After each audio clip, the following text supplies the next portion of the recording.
¿Qué tal? ¿Cómo están? Muy buenas tardes, 13:45 de este viernes, es 25 de junio. Abrimos ya Atlántico Noticias en este último viernes del mes, un día en el que el sector turístico canario encaja el duro golpe que ha supuesto que Reino Unido haya decidido mantener a las islas en riesgo ámbar.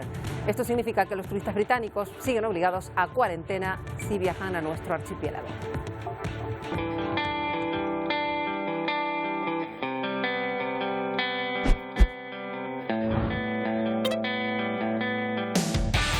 Pues habrá que esperar a la siguiente revisión. Los que se han cambiado a verde son las Islas Baleares, un destino que ahora se encuentra con esa buena noticia de que puede recibir a turistas británicos. Por cierto, esos turistas han empezado a reservar en cuanto se conocía la noticia.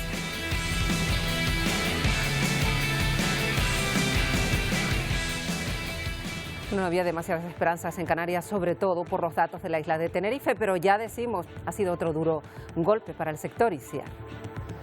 Sí, Marta, imagínense, porque la incidencia acumulada a 14 días en Tenerife se sitúa en 177 casos por cada 100.000 habitantes, según los últimos datos ofrecidos por la Consejería de Sanidad. El Gobierno de Canarias está bastante preocupado, apela a la responsabilidad para que el esfuerzo que está llevando a cabo el sector turístico no se haga en vano. Y vamos a hablar hoy además en el programa de esas variantes del virus, con la vista puesta además, Elena, en la variante Delta en particular. La variante Delta podría causar el 90% de los casos de coronavirus de la Unión Europea a finales de agosto. En Estados Unidos ya es la causante de 1 de cada 5 casos. A esto hay que sumarle la aparición de una nueva variante, la Delta Plus, calificada de preocupación. Esta mutación ya ha sido detectada en 10 países y entre ellos en nuestro país vecino, en Portugal. Bueno, y más cuestiones que les contamos hoy. 12 pisos, 136 viviendas en esas 12 plantas había en el edificio que se desplomó parcialmente en Miami. Ahí ven el momento que se captaba del derrumbe, una auténtica tragedia de la que aún no se tiene dimensión completa porque hay 3 fallecidos, pero además unas 100 personas están desaparecidas. Por tanto, localizar a supervivientes entre inmensas montañas de escombros es el objetivo de los miembros del operativo de rescate. Llevan trabajando muchas horas. Hoy además vamos a ver cómo la Unión Europea va a poner mucha presión sobre Hungría después de que ese país haya aprobado una ley en la que prohíbe hablar de la homosexualidad directamente en los colegios, también en los medios de comunicación. 17 socios comunitarios recibieron al presidente húngaro con una crítica por escrito. Países Bajos le ha enseñado incluso la puerta de salida de la Unión Europea. Luego lo vamos a ver. La comunidad internacional también mira a Nicaragua, aunque eso no frena al presidente, a Daniel Ortega, que ha detenido al menos a 15 opositores políticos en las últimas semanas, los ha metido en la cárcel, incluyendo a 5 aspirantes a la presidencia justo antes de las elecciones, donde Ortega pretende revalidar su mandato. Y en Gibraltar se decide hoy en las urnas en un referéndum si mantiene o no la cadena perpetua a mujeres que deciden abortar. Es una de las leyes pro vida más duras de cuantas hay vigentes en Europa. La ley también castiga a los médicos que ayudan a las mujeres a abortar.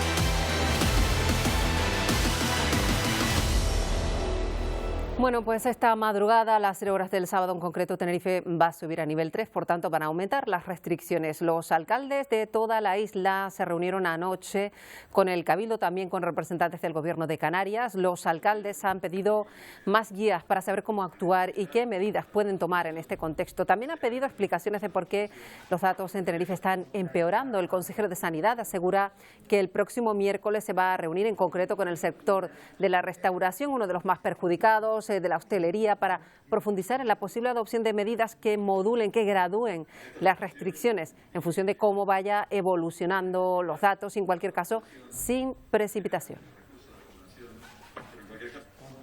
Para abordar pues las inquietudes que todos tenemos y que también podamos analizar de una manera más exhaustiva o quizás más profunda las razones y digamos el por qué está ocurriendo esta situación en la isla, dónde se produce y qué medidas podemos tomar. Se nos muestran los motivos por los cuales en Tenerife tenemos un mayor aumento de contagios que en el resto de Canarias. Yo no me creo que en Tenerife tengamos unos hábitos de vida, seamos más propensos a los botellones que en el resto de las islas, sinceramente. Tenemos que saber dónde se producen esos casos, en qué ámbito, si es familiar, si es profesional, y sobre todo que las decisiones sean tomadas de forma conjunta. No primero estableces que vas a declarar el nivel 3 y después cita a los alcaldes para comunicarles esa información. Yo como alcalde me he sentido abandonado desde el minuto 1, porque nosotros estamos gestionando la pandemia a ojos vendados, por intuición, por aquello de la lógica, porque en definitiva no nos advierten de datos.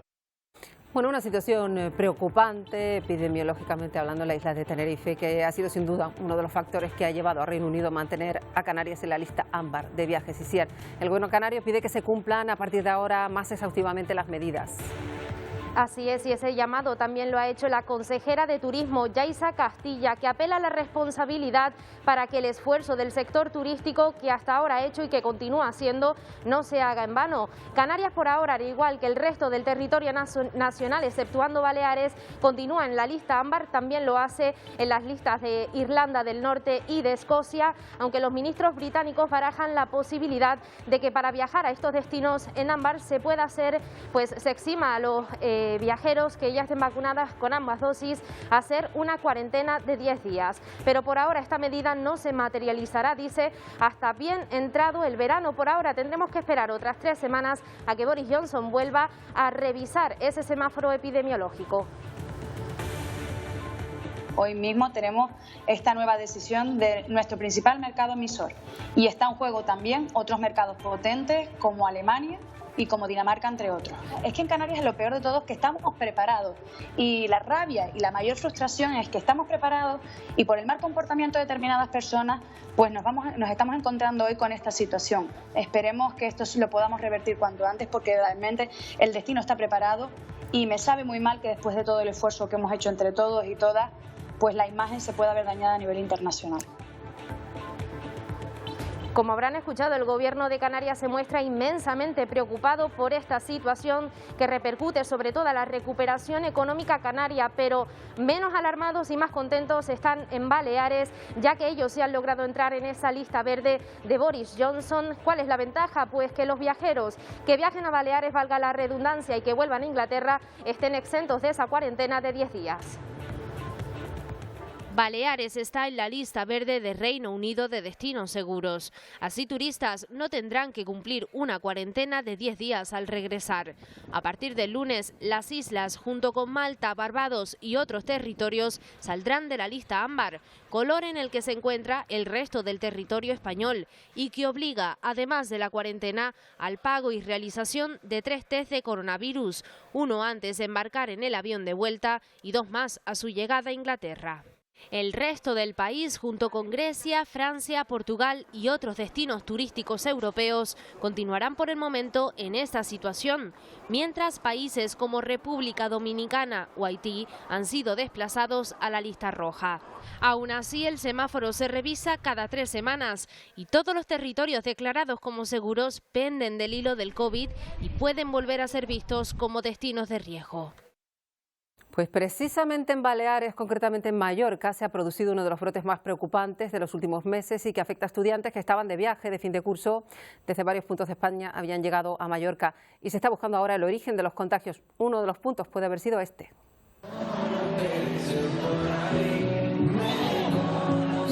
Según el Servicio de Epidemiología de Baleares, los estudiantes coincidieron en Mallorca en ese viaje de fin de selectividad, se relacionaron entre ellos y participaron en diferentes eventos como este concierto en la Plaza de Toros de Palma, del canario, por cierto, Michael de la Calle, a donde acudieron más de 1000 personas, entre ellos muchos de los afectados.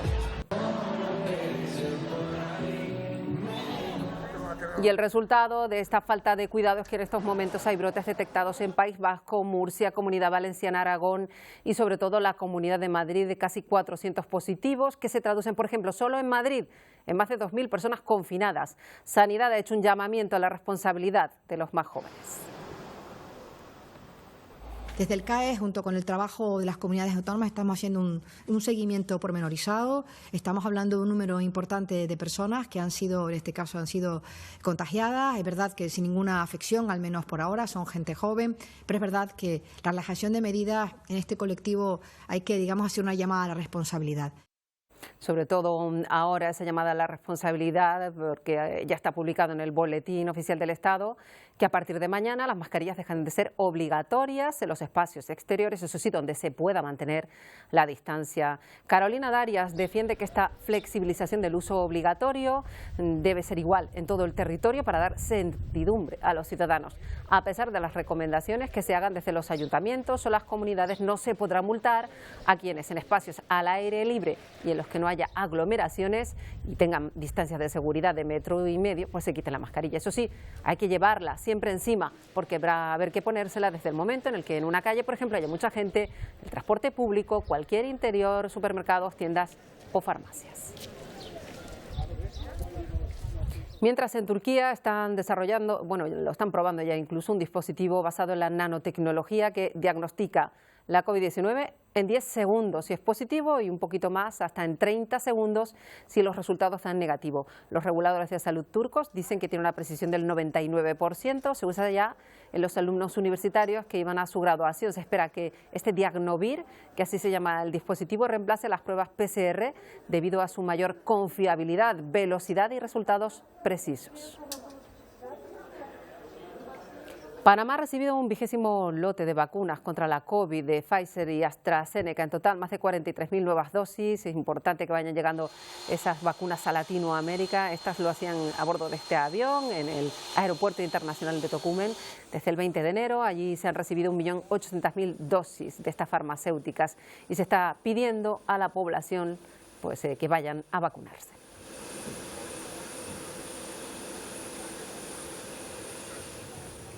Y este verano muy pendientes de las variantes. Hay 11 a día de hoy de la COVID-19, de las consideradas de preocupación. Además, desde esta semana hay que añadir una nueva mutación, la Delta Plus, aunque de momento no se registran demasiados casos en el mundo. La Delta es la que más contagios está registrando y la que, según los expertos, va a hacer que aumenten los contagios este verano también en España. Elena Díez. Todos los virus cambian con el paso del tiempo y también lo hace la COVID-19. La mayoría de los cambios tienen escasos o nulos efectos sobre las propiedades del virus. Sin embargo, algunos de estos cambios pueden influir, por ejemplo, en su facilidad de propagación. Pero ¿y cómo se van creando las variantes del virus? Pues dependen de los contagios. Si hay un número elevado de casos, aumenta el riesgo de mutaciones. A día de hoy hay 11 variantes del virus identificadas y la Organización Mundial de la Salud las divide en dos tipos, las consideradas de interés y al otro lado las de preocupación. En estas últimas, el virus se transmite más rápido y es más agresivo. Para conseguir frenarlas es fundamental la vacunación. Voy a presionar por un enfoque más coordinado, particularmente con respecto a las entradas de las regiones donde abunda el virus. Discutiremos sobre las vacunas y nuestra actividad en África.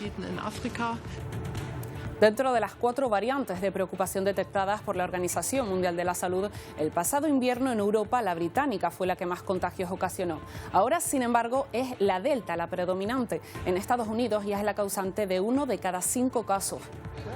La variante Delta tiene una tasa de propagación más alta y un periodo de incubación más corto. Entre las 4 variantes enumeradas hasta ahora, tiene la velocidad de transmisión más rápida, por tanto, durante bastante tiempo será la dominante. Esta variante, detectada en la India, tiene una nueva mutación, la denominada Delta Plus. Hemos dado instrucciones a todos los oficiales subordinados de que el índice de casos de las variantes Delta Plus deben ser monitoreados muy de cerca. Algunos expertos insisten en que no hay que alarmarse, pero lo que es una realidad es que esta variante ya está presente en 10 países del mundo, entre ellos en nuestro país vecino, en Portugal. Bueno, y es tiempo de solidaridad. Japón va a enviar 2 millones de dosis adicionales de la vacuna de AstraZeneca a Taiwán. Vietnam preparan otro envío de 1 millón de dosis cada una a Tailandia, Malasia, Indonesia y Filipinas. Lo ha anunciado el ministro de Relaciones Exteriores de ese país. Van a comenzar a suministrar 11 millones de dosis a esas regiones del sudeste asiático porque lo van a hacer además a través del programa COVAX. Estas son imágenes captadas por un dron de un cementerio para fallecidos por el coronavirus, es Indonesia, Yakarta en particular. El país va superando récord de casos, 20.500 positivos en las últimas 24 horas y se está registrando el mayor número de casos de muertes en el sudeste asiático.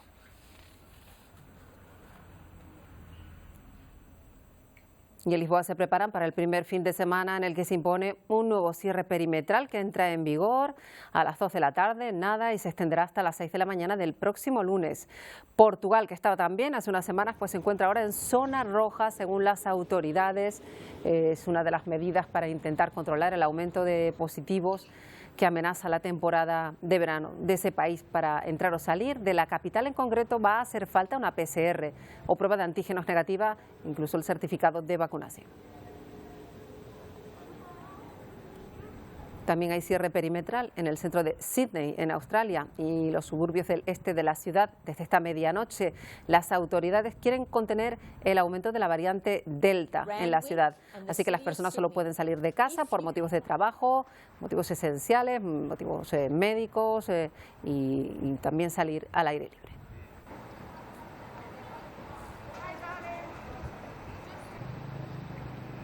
Casi 100 desaparecidos en el derrumbe parcial de un edificio de 12 plantas en Miami Beach. Los equipos de rescate están trabajando contrarreloj para localizar supervivientes. Nadie se explica qué pudo ocurrir.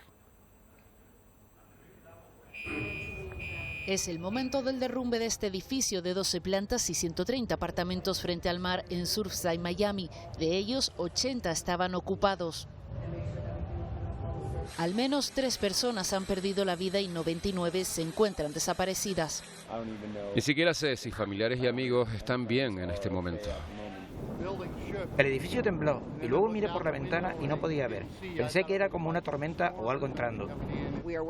Estamos trabajando día y noche para buscar y rescatar a las personas en estos escombros. Entre los rescatados, este niño que los bomberos consiguieron encontrar con vida. Por el día la imagen era desoladora. El derrumbe dejaba visible gran parte de las viviendas que estaban ocupadas. Por aire se muestra la magnitud de este terrible suceso. Se habla de que el edificio estaba en obras y también que el suelo había ido cediendo de manera progresiva desde hace 40 años. Lo cierto es que los ingenieros y las autoridades de momento no le han encontrado explicación a lo sucedido. Nos vamos ahora hasta un pequeño pueblo de Antioquia que está en Colombia. Por allí pasan diariamente cientos de migrantes en su viaje hacia Estados Unidos, pero cada vez más estas personas se encuentran con actitudes xenófobas. Nos lo cuenta desde allí Jair Díaz. Y uno trata de llegar a Estados Unidos para darle un mejor futuro. Este es Eikel González, un cubano migrante que llora al ver lo que dejó en su país natal. Con una pequeña maleta y 6 amigos, decidió salir de la isla caribeña para cumplir el sueño americano. Hoy se siente un poco más cerca. Está a pocas horas de cruzar la selva del Tapón del Darién, la frontera natural entre Colombia y Panamá. Para poder darle un futuro mejor a la familia. Colombia se ha convertido en el principal país puente de la migración masiva durante la última década y este flujo ha generado eventos de xenofobia en contra de la población migrante que pasa por el municipio de Turbo, una salida portuaria a la selva más peligrosa de América Latina. Donde nosotros si los veíamos los rechazábamos porque era la primera vez que nos pasaba. Para el obispo Hugo Marín, los discursos y manifestaciones xenófobas que se presentan en el Golfo Urabeño al nororiente de Colombia se deben a la insuficiente información suministrada por las autoridades colombianas. Ocupan espacios públicos y mucha gente va a tener como cierto recelo frente a ellos.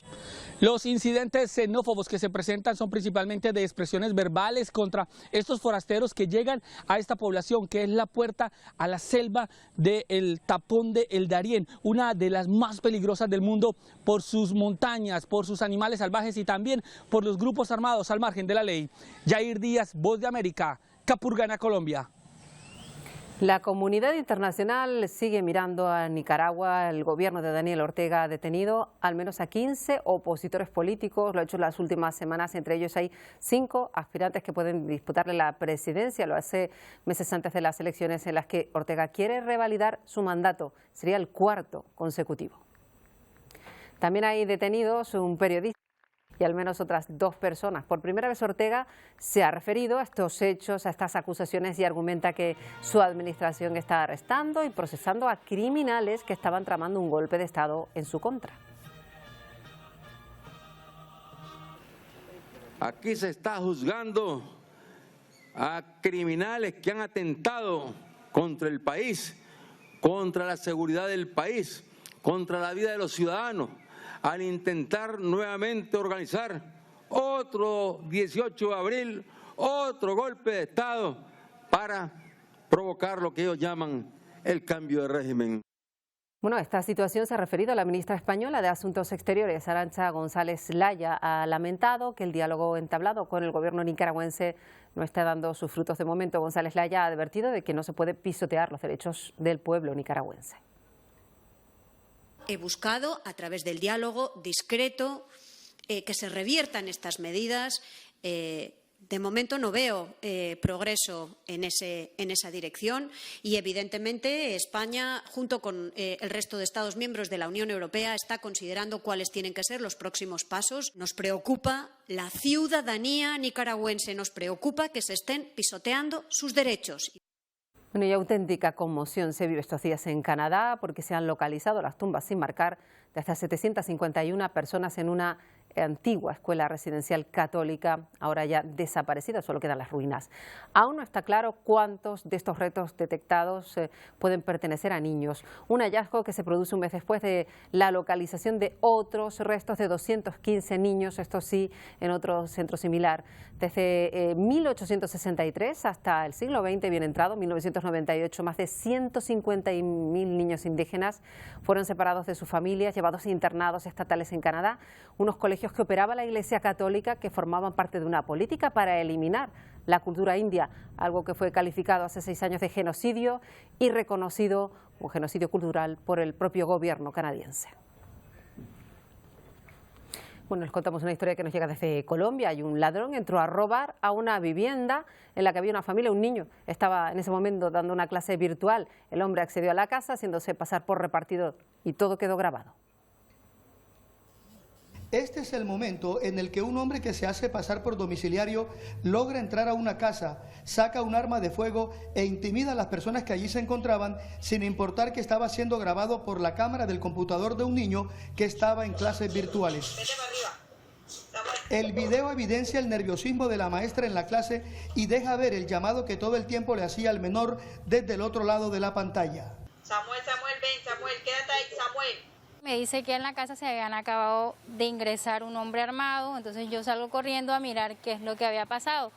Y me encuentro la escena de que se acaban de entrar esa persona a robar a mi casa.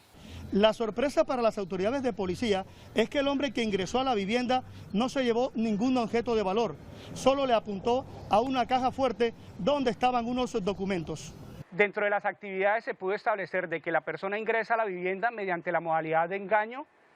Posteriormente hace exigencias de ubicar la caja fuerte donde se encuentran unas escrituras de una vivienda. Casos como estos han prendido las alarmas entre los amarios, quienes coinciden en que ya no se puede estar seguro ni en su propia casa. Bueno, se ha estrenado en Bolivia la primera película escrita, protagonizada y producida por niños. Se va a poder ver, de hecho, en pantalla grande. El título, Otro día más, aborda la difícil situación de los niños en ese país que se enfrentan a muchísimas dificultades, entre ellas la violencia intrafamiliar. Tienen entre 8 y 11 años. Son 5 niños que escribieron un guión sobre la realidad que viven miles de niños en Bolivia. Abordan una realidad triste y frecuente donde la violencia y el alcohol los deja como víctimas desde muy corta edad. Esta película se trata de que los papás se pelean, la mamá se escapa y los niños tienen que asumir la responsabilidad de los padres porque su papá se vuelve un borracho y ellos tienen que pagar el alquiler, el agua. Los 5 se sentaron y escribieron la historia y luego la grabaron con un celular. Pidieron ayuda para la edición y este jueves es la premier de Otro día más en un cine de El Alto. Del 17 al 23 de junio va a estar en cartelera. Espero que en estos días que va a estar en cartelera mucha gente pueda reflexionar acerca de la triste y dura realidad que viven muchos niños y muchas familias. La película dura 1 hora y los niños quieren ser escuchados. Quieren llamar la atención de instituciones y autoridades para que se generen políticas públicas que realmente los defiendan, que velen por los que no pueden pedir auxilio, por los que viven con sus agresores. El próximo lunes se conmemora el Día Internacional del Orgullo LGTBI, un día para la reivindicación que parece más que necesaria. Esta misma semana se ha aprobado una ley en Hungría en la que se prohíbe educar en libertad sexual, una controvertida y discriminatoria ley que ha sido criticada además duramente por 17 de los 27 países de la Unión. Los avances en materia LGTBI topan con la polémica de gobiernos como el de Hungría. Aprobaba una controvertida ley que prohíbe que en las escuelas niños y niñas aprendan y conozcan este derecho fundamental, algo que no ha gustado a 17 líderes de Europa, quienes lanzaban un comunicado en favor de los colectivos y contra la intolerancia. A la luz de las amenazas contra los derechos fundamentales y en particular el principio de no discriminación, expresamos nuestro apego a los valores comunes. Y la tensión aumenta porque el primer ministro holandés, Mark Rutte, asegura que si dicha ley se pone en marcha, Hungría debe abandonar la Unión como país miembro. Pero no se ha quedado solo en las instituciones políticas. La medida también ha salpicado al mundo del fútbol.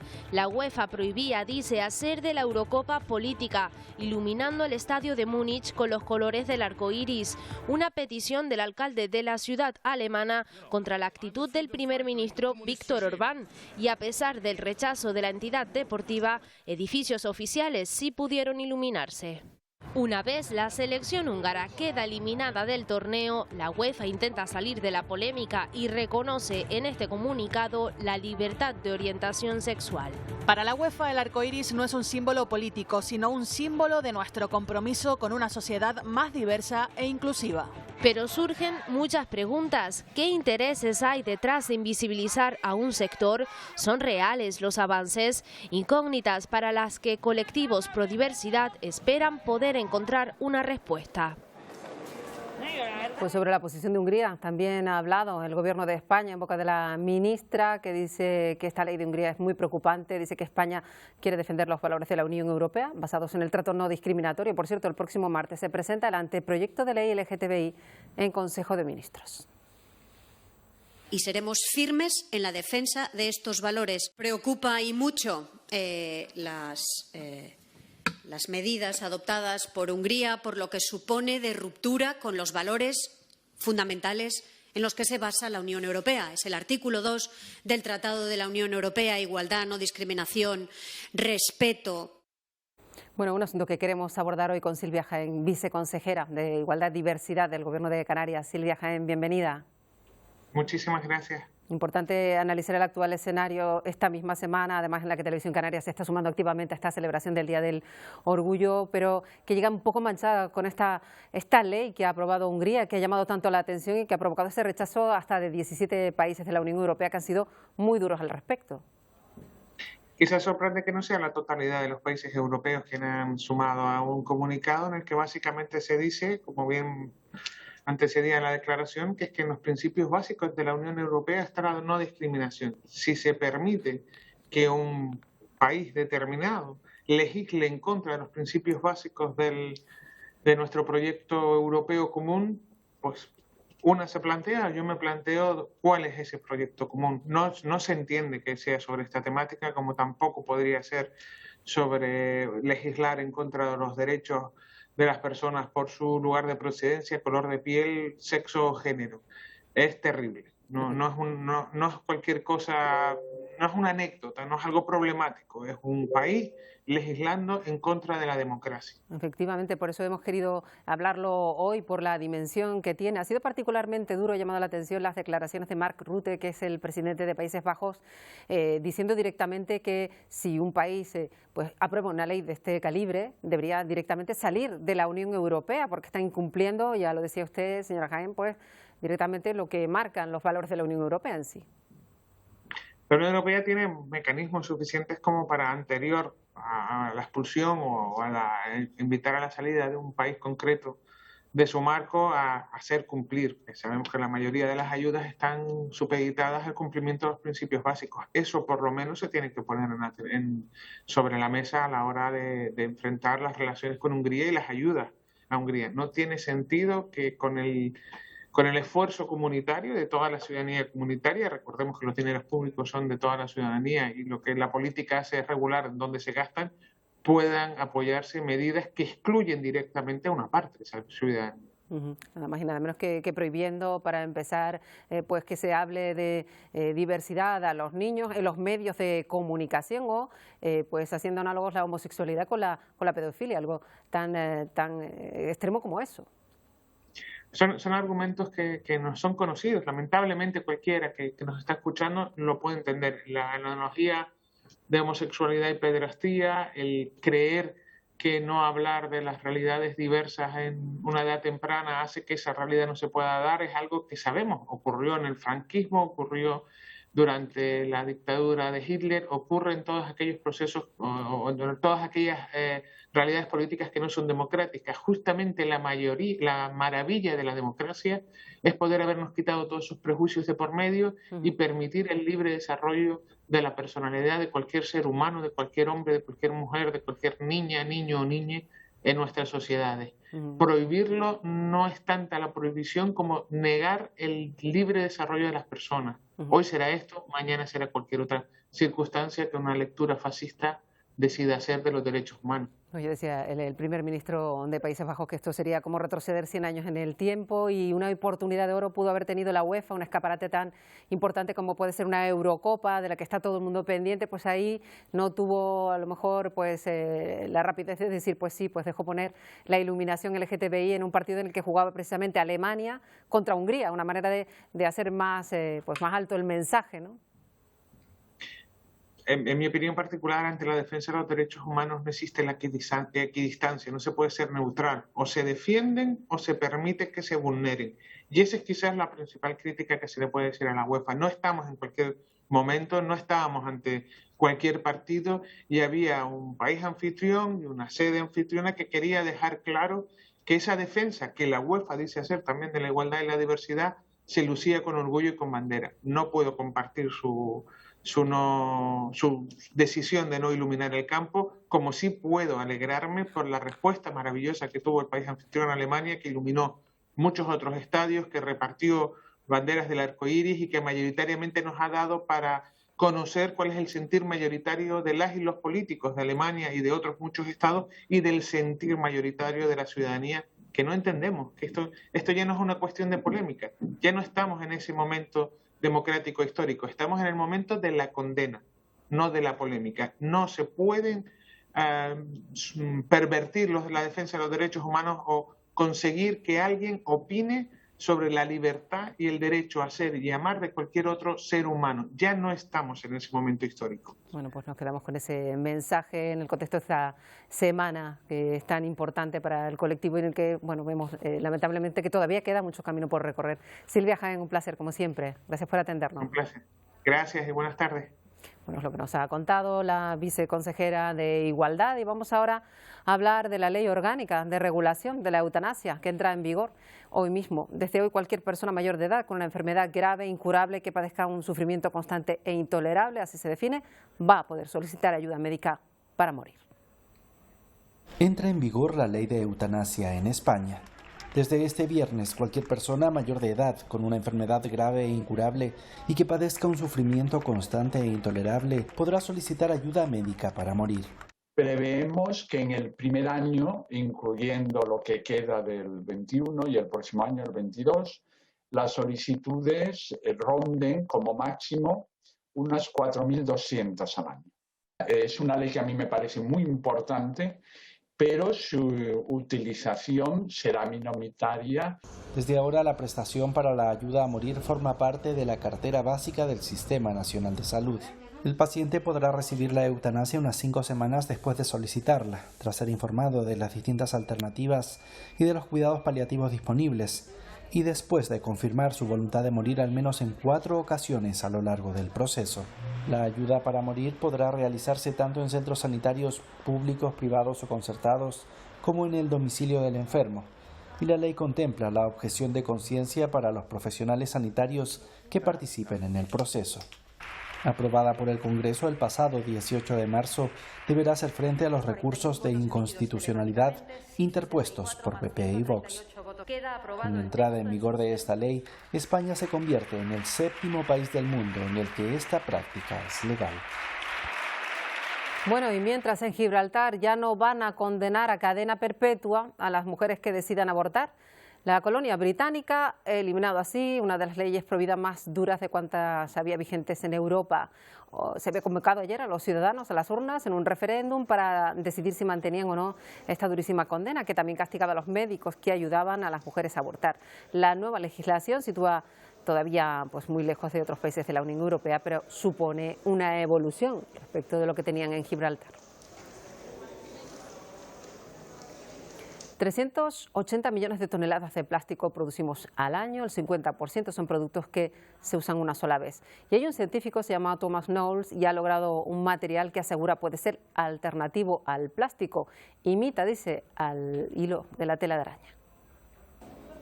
La dependencia del plástico es absoluta y el ecosistema lo siente en la médula, por lo que una alternativa vegetal podría traer un beneficio incalculable al planeta, le dijo a La Voz de América Thomas Knowles, director del Laboratorio de Biofísica de la Universidad de Cambridge, en el Reino Unido, que junto a su equipo crea materiales nuevos. A partir de bloques de construcción completamente naturales que son hechos por plantas y proteínas vegetales y los estamos ensamblando de nuevas formas. El profesor resaltó que estas formas de ensamblar pueden imitar a la seda arácnida, una proteína con habilidades únicas. La seda es un material asombroso, está compuesto al 100% de proteínas y su peso es más fuerte que el acero. También es inmensamente elástico, es realmente impresionante. La sustentabilidad que se podría lograr es alentadora, ya que, de acuerdo al académico, al elaborar materiales de proteínas vegetales, se utiliza una fracción de lo que se requeriría para formar una estructura similar de acero. El poder tomar control del proceso nos ha permitido diseñar estos nuevos tipos de materiales, pero utilizando bloques de construcción completamente naturales. Destacó que hay que ir a la raíz de las reglas básicas de las proteínas y las moléculas y cómo éstas forman entidades funcionales, ya que en la comprensión está la invención. Alonso Castillo, Voz de América, Miami. Hay muchos tratamientos de belleza, de relax que están de moda, comienza la gente a recuperar actividades rutinarias tras el confinamiento y hay muchas que acuden a productos que se hacen a base de cannabis para encontrar ese relax que necesitan. Adriana Arévalo nos lo cuenta. El uso en productos cosméticos del cannabidiol, un químico extraído directamente de la planta de cannabis y conocido por sus siglas en inglés como CBD, no está prohibido en ninguna parte de los Estados Unidos. Y en meses recientes, a medida que el confinamiento va quedando atrás, numerosas personas buscan tratamientos estéticos con infusiones de CBD.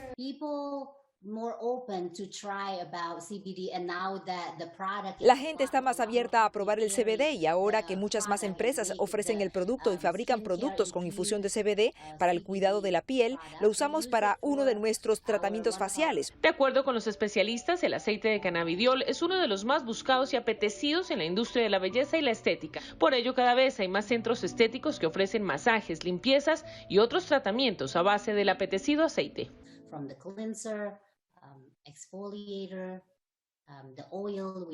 Desde el limpiador, exfoliante, el aceite, también usamos el aceite, tienen humectante y ahora incluso tienen el SPF con infusión de CBD. Según proyecciones de Million Insights, una empresa dedicada a la investigación comercial, el mercado mundial del cuidado de la piel con CBD puede ascender a los $1.700 millones para el año 2025, siendo Estados Unidos y Canadá los mayores representantes a nivel global debido a la alta demanda y a la legalización del cannabis en sus territorios.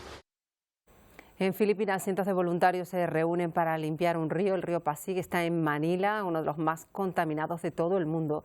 Cada mañana se puede ver a grupos de hombres, de mujeres con botas de goma, con guantes y con utensilios para llenar sacos y sacos de basura. Un trabajo interminable, por lo que se ve. El grupo lleva reuniendo desde hace 6 años, recogiendo una media por día de entre 80 y 100 sacos. El río por sí solo contribuye al 6,43% de los desechos plásticos del océano. Anoche se pudo observar la última superluna del año, como la llaman en otros países, la superluna roja o incluso luna de fresa. Vuelve por última vez este 2021.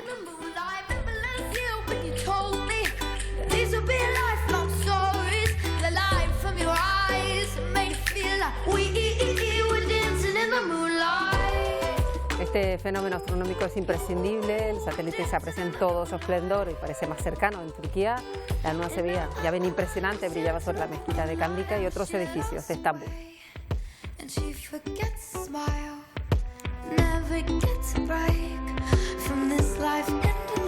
Y ya les hemos dicho que el próximo día 28 de junio, el lunes, se celebra el Día del Orgullo, un día muy importante para la comunidad LGTBI, al que se suma, ya saben, esta casa, Televisión Canaria. Así que estos días nos despedimos con canciones que en un momento u otro de la historia han servido de banda sonora para una reivindicación que sigue siendo más que necesaria. La gente me señala, me apunta con el dedo, susurra a mis espaldas y a mí me importa un bledo. ¿Qué más me da si soy distinta a ellos? No soy de nadie, no tengo dueño. Este tema de Fangoria sigue siendo uno de los himnos del orgullo LGTBI, con el que nos vamos a ir, por cierto, por esta semana.